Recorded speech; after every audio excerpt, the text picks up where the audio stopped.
നിർത്തടാ. റോഡിലൂടെയാണാടാ സൈക്കിൾ ഓടിക്കുന്നേ. ഒരു കൊലക്കേസ് കഴിഞ്ഞ് ഇറങ്ങിയുള്ളൂ, വെറുതെ തന്നെ വീണ്ടും ജയിലിൽ കയറ്റിക്കരുത്. ചേട്ടാ ഇന്നത്തെ കേരള അതെന്താ നാളെ കേരളം ഇല്ലേ? ശിക്ഷയുടെ കാലാവധി തീർന്നോ ദാമു? തീർന്നു.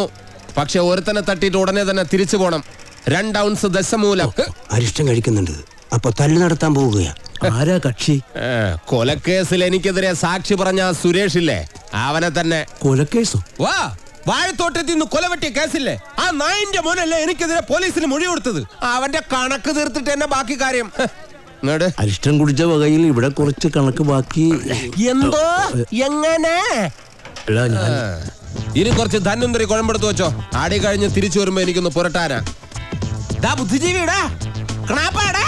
എടാ ഇന്നെങ്കിലും പോയി അടിച്ചനച്ച് കുളിച്ചിട്ട് വേണമെങ്കിൽ അവന്റെ ബോഡിക്ക് റീത്ത് വെക്കാൻ പാടാ. എല്ലാത്തിനും കാണിച്ചു തരാം. ഇങ്ങനെ പേടിക്കലടാ ആണുങ്ങളെ വില കളയാനായിട്ട്. എടാ തെണ്ടി സുരേഷ്, നീ എനിക്കെതിരെ സാക്ഷി പറയുമല്ലടാ. ധൈര്യം ഉണ്ടെങ്കിൽ ഇറങ്ങി വാടാ, ഇല്ലെങ്കിൽ ഞാൻ അങ്ങോട്ട് വരാടാ. ഇന്ന് നിന്റെ അവസാനമാടാ. എന്താ സംഭവം? ദശമൂലം ആ സുരേഷിനകത്തിട്ട് തല്ലി ചതക്കുക. സുരേഷ് കഴിഞ്ഞ ദിവസം വീട് മാറിപ്പോയില്ലേ? ഇപ്പൊ ഇവിടെ പുതിയ CI അല്ലേ താമസിക്കുന്ന? സർക്കിളാ. ഞങ്ങള് പഴയ ഫ്രണ്ട്സാ. ഉറക്കം വന്നോണ്ട് തോളിലിട്ടതാ. 2 ഓലക്കീറോ വെള്ള തുണി എടുത്തോളൂ എന്നെ മൂടാൻ. തൂക്കിയെടുത്ത് വണ്ടിയിലോട്ട് ഇടോ. ഇനിയും തല്ലാൻ കൊണ്ടുപോകുന്നെങ്കിൽ ഒറ്റ അടിക്കാൻ തീർത്തേക്കണം. ഇല്ലെങ്കിൽ എല്ലാരും കൂടെ എടുത്തിട്ട് ഇടിച്ച് എനിക്ക് ഇങ്ങനെയാണെന്ന് നിറയിക്കാൻ വയ്യ.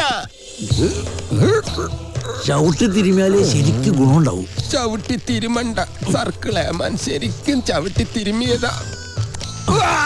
ഇവിടെ വേദനയുണ്ടോ? അവിടെ ഉണ്ട്. അയ്യോ, ഇത് തിരുമലുകൊണ്ട് ശരിയാവില്ല. എടോ, മേജർ ഓപ്പറേഷൻ വേണം. അതെന്തിന്? എന്റെ ചെറുകുടലും വൻകുടലും പിണഞ്ഞു കിടക്കുക. കൈ എടുക്കണം അങ്ങോട്ട്. അണ്ടർവെയറിന്റെ വള്ളി കയറി പിടിച്ചിട്ട് ചെറുകുടലും വൻകുടലെന്ന് വൈദ്യന്മാരെ പറയിപ്പിക്കാൻ വേണ്ടി. എതിർകക്ഷി ഇത്തിരി സ്ട്രോങ് ആയതുകൊണ്ട് അല്പം സൂക്ഷിച്ച് കളിക്കണം. എന്തിനും ഉടനടി പ്രതികരിക്കാൻ നിൽക്കരുത്. സാറ് തോറ്റു നിൽക്കുകയാണെന്ന് അയാൾക്ക് തോന്നണം. എന്നിട്ട് അവസരം വരുമ്പോ വെട്ടിലാക്കണം. നമസ്കാരം സാറേ. വൈദ്യർക്ക് സാർ എന്നെ ഇടിച്ച പോയിന്റ് ഒക്കെ കൃത്യമായിട്ടൊന്ന് പറഞ്ഞു കൊടുക്ക്. സദവ് എവിടെയാണെന്ന് വൈദ്യർക്ക് പിടികിട്ടുന്നില്ല. സോറി, വീട്ടിൽ അതിക്രമിച്ച് കയറിയപ്പോ. അയ്യോ, ഓർമ്മിപ്പിക്കല്ലേ പൊന്നെ. അതൊന്നും സാരമില്ല. ഇവന് ഇതൊക്കെ പറയുവാ. മതി. ഇനി മൊത്തത്തിലൊന്ന് വാറ്റി പുഴുങ്ങി എടുത്താ മതി. ഇവനെ കൊണ്ട് വേറെ ജോലിയുള്ളതാ. പണ്ട് പുറന്തലയ്ക്ക് അടിയിട്ടി അതേ കമ്പിയുടെ വണ്ണം. ഈ മതിലുകെട്ടൊക്കെ സർക്കാരിന് നിരോധിച്ചൂടെ ബാക്കിയുള്ളവനെ മെനക്കെടുത്താൻ. ഭാഗ്യം, ബ്രഹ്മചര്യം പോയില്ല. നമുക്ക് പോവാടി ലോറി പെണ്ണേ.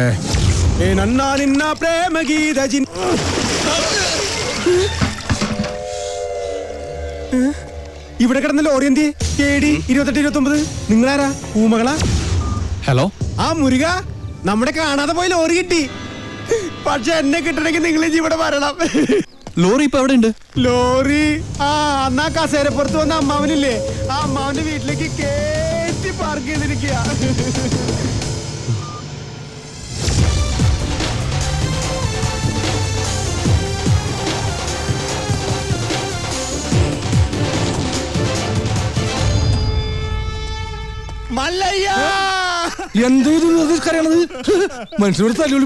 ഒഴിഞ്ഞു പോകണ്ടെന്ന് പറഞ്ഞത് കൂട്ടത്തോടെ എല്ലാത്തിനെയും കൊല്ലാൻ വേണ്ടിയായിരുന്നല്ലേ?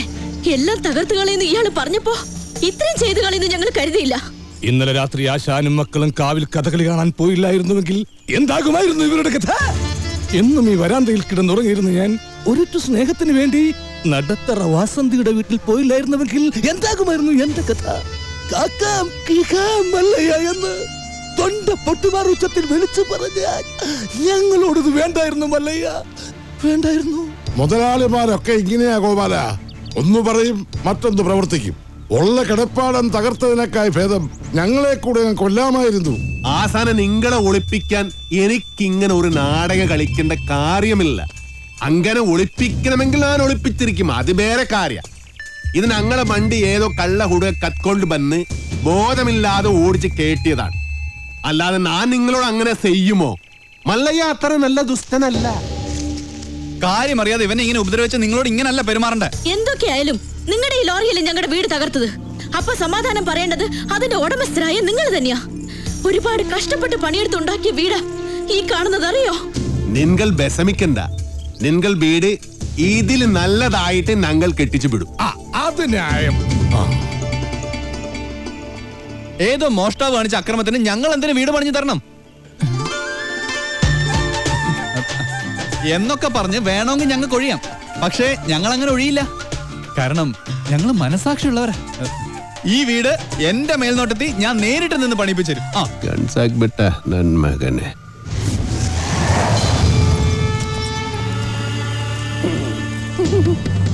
ഈ ലോറിയുടെ RC ഓണർ ആരാ? ഞാനാ. ഓ, എന്നാ സാറ് വന്ന് ജീപ്പിലോട്ട് കയറണം. എന്താ കാര്യം? വധശ്രമം. വീടൊഴിയാൻ കൂട്ടാക്കാതിരുന്നവരെ ഗൂഢാലോചന നടത്തി കൊല്ലാൻ ശ്രമിച്ചു. അറസ്റ്റ് ചെയ്യാൻ ഈ കേസൊക്കെ ധാരാളം മതി. കേരള ജീപ്പില് റാസ്കൽ. ഒരാളിവിടെ നിൽക്കുന്നുണ്ടല്ലോ സാറേ. വെഡ്ബെടി, ഇതെല്ലാം സുമ്നെ ബേജാർ. വേണ്ട സാറേ, നമ്മുടെ പിടിയിൽ നിൽക്കില്ല. എന്റെ ലാറിക്കദ്ദ കള്ളനെ നിങ്ങൾ ആദ്യം പിടിക്കും, ബാക്കി പിന്നെ ആലോചിക്കും. അവര് വീട് പണിതു തരാമെന്ന് പറഞ്ഞിട്ടുണ്ട്. അതുകൊണ്ട് ഞങ്ങൾക്ക് ഈ കേസിൽ യാതൊരു പരാതിയില്ല. സാറന്മാര് പോണം. കേട്ടില്ലേ സാറേ, അവർക്ക് പരാതിയില്ലെങ്കിൽ പിന്നെ സംഗതി പുലിവാലാകെ. ഈ മല്ലയ്യക്ക് കേന്ദ്രത്തിലാ പിടി. വാടോ. ലോറി എടുക്കടാ. ലോറി കൊണ്ടുപോകാൻ വരട്ടെ. വീട് പണി തുടങ്ങിയിട്ട് സാവകാശം ലോറി തന്നു വിടാം. അതുവരെ ഒരു ഉറപ്പിന് അത് ഇവിടെ കിടക്കട്ടെ. ഇവളിന്ത തുമ്പ കഷ്ടാക്കിത്തെ പേറിയനു. എന്നാ പേർന്ന് എന്റെ മല്ലയ്യ കല്യാണം കഴിക്കാത്ത പെൺപിള്ളേരോടാണോ പേരെന്നാണ് ചോദിക്കുന്നത്? ഇവിടെയൊക്കെ കല്യാണത്തിന് മുമ്പ് പ്രസവിച്ച ചീത്ത പേരാ. പേര് നെയിം. ഓ, ഗൗരി. ഗൗരി സറി. വീട് പണി കളിഞ്ഞ് സാവകാശം വണ്ടി തന്നുവിടാം. അതുവരെ വണ്ടി അവിടെ കിടക്കട്ടെ ഒരു ഉറപ്പിന്. എടാ, വണ്ടി തൽക്കാലം മാറ്റിയിട്. ഗൗരിക്ക് സന്തോഷമായില്ല. വണ്ടി എടുത്തോ. ആൾക്കാരൊക്കെ ഒന്ന് മാറിക്കുന്നേ. തലയിൽ വല്ല ഓടാ കീടാ വീണ ആശുപത്രി കൊണ്ടുപോകാൻ ഞങ്ങളെ കൊണ്ട് പറ്റില്ല. മാറിക്ക്. പോട്ടെ റൈറ്റ് എടുത്ത് പോട്ടെ. വല്ലതും പറ്റിയാ? വടിവാളായിട്ട് എനിക്ക് ചുറ്റും 8 പേരാ. അത് നിസ്സാർക്കാരല്ല, വടക്കമ്മല എന്നുള്ള ടീം. ചട്ടമ്പിയായി ജനിച്ചു പോയില്ലേ, ഓടാൻ പറ്റുമോ? പലപ്പോഴായിട്ട് ഓടിയിട്ടുള്ളല്ലേ, പിന്നെന്താ? ചുറ്റും വടിവാളായിട്ട് നിൽക്കുമ്പോ ഓടാൻ ഗ്യാപ്പ് വേണ്ടേ? മാത്രമല്ല, ലോറിയുടെ സ്റ്റിയറിംഗ് ഇതാ ഈ നെഞ്ചിലും. സ്റ്റിയറിംഗ് അല്ല, ഈ ലോറി തൊഴിലാളികളാണല്ലോ അധികം ഗുണ്ടകളും. അങ്ങനെ അരമണിക്കൂർ കഴിഞ്ഞ് ബോധം തെളിയുമ്പോ ഞാൻ അബോധാവസ്ഥയിൽ കിടക്കായിരുന്നു. ഒരു കണക്കിന് ഞാൻ ലോറിക്ക് അടിയുന്നു. റോട്ടിൽ നിന്ന് എഴുന്നേറ്റ് നേരെ പൈപ്പിന്റെ മുട്ടി പോയിട്ട് മൂത്രം പോയ ജട്ടിയും കഴുകി നേരെ ആശുപത്രിയിലേക്ക് പോയി. ഓ ശിവനേ, ഇതെന്ത് പറ്റി ഗോപാല? എല്ലാരുടെ തലയിലും കെട്ടാണല്ല. ജന്മദിനോ ഒന്ന് ആചരിക്കാമെന്ന് കരുതി. അറിഞ്ഞില്ലേ നിങ്ങള്? ഏതോ പരമനാറി മല്ലയുടെ ലോറിയും കെട്ടിന് പോണ വഴി നിയന്ത്രണം വിട്ട ആശാന്റെ ഹൗസിംഗ് അത് ഞങ്ങൾ അറിഞ്ഞല്ലോ. ഏതവനാണ് ലോറി കത്തതെന്ന് മല്ലയ്ക്ക് വിവരം കിട്ടിയിട്ടുണ്ട്. ദമു, എന്ത് പറ്റിയടാ? ഏയ്, ചായ നെറുകന്തലേ കയറി ബ്ലോക്ക് ആയതാ. ഇനി നീ എങ്ങാനും. ഞാനോ? പോടാ. നീ ആരെയും നോക്കണേ ശിവൻകുട്ടി? 11 കാവിലമ്മ വന്നു നോക്കിയതാ. അതിൽ പെങ്ങൾ വരുന്നുണ്ട്. അവൾക്കൊടുത്ത് ഹോസ്പിറ്റലിൽ ജോലി ശരിയായിട്ടുണ്ട്. ജോലി ശരിയാക്കി തന്നത് ആരാണെന്ന് നാട്ടുകാർക്കൊക്കെ അറിയാം. അത്ര വലിയ ബന്ധങ്ങളിലേക്ക് പോണോ ശിവൻകുട്ടി? റേഷൻ കട മറന്ന് മണ്ണെന്ന് വാങ്ങണോ?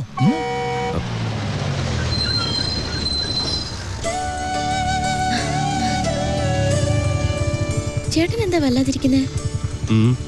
നിന്റെ ആഗ്രഹം പോലെ കാര്യങ്ങൾ നടക്കും തോന്നണല്ലേ? നിന്റെ കല്യാണം ഏതാണ്ട് ഉറപ്പിച്ച മുട്ട. എന്നോട് ആലോചിക്കാതെയോ? ആട്ടെ, ഏതാ കക്ഷി? പറയാം, നീ കേറ്.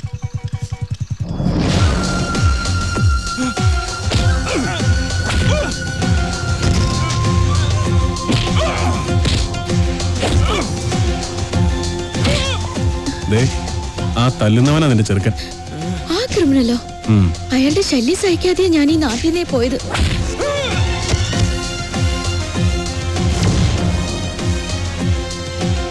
എല്ലാവരും കേൾക്കാൻ വേണ്ടി പറയാ. ഞാൻ കെട്ടാൻ പോണ പെണ്ണ ഇവള്. ഇനി ഇവൾക്ക് കല്യാണം ആലോചിച്ചോണ്ട് ആരെങ്കിലും വന്ന ഇവന്റെ ഗതിയായിരിക്കും എല്ലാത്തിനും. പറഞ്ഞേക്കാം. ഒന്നുകൂടെ ഒന്ന് മിനിങ്ങിട്ടുണ്ടല്ലോടി. അടുത്ത ആഴ്ച തന്നെ കല്യാണം ഉറപ്പിച്ചോളാൻ അച്ഛനോട് പറ.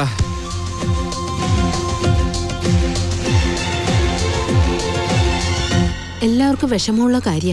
പക്ഷേ നാഗേന്ദ്രനെ ധിക്കരിച്ച് നമുക്ക് ഈ നാട്ടിൽ ജീവിക്കാൻ പറ്റൂ? ഈ വീടിന്റെ ആധാരം വരെ അയാളുടെ കയ്യില. നാളെ തെരുവിലേക്ക് ഇറങ്ങാൻ പറഞ്ഞ ഇറങ്ങേണ്ട അവസ്ഥയാ. എന്തൊക്കെ പറഞ്ഞാലും ശരി, അങ്ങനെ ഒരു കവലച്ചട്ടമ്പിയെ വിവാഹം കഴിക്കാൻ ഞാൻ തയ്യാറല്ല. അയാളുടെ കട എങ്ങനെയെങ്കിലും ഞാൻ വീട്ടു. അല്ലാതെ എന്റെ ജീവിതം കൊണ്ട് അത് വീട്ടാമെന്ന് ഇവിടെ ആരും വിചാരിക്കണ്ട. അത് നടക്കില്ലമ്മേ.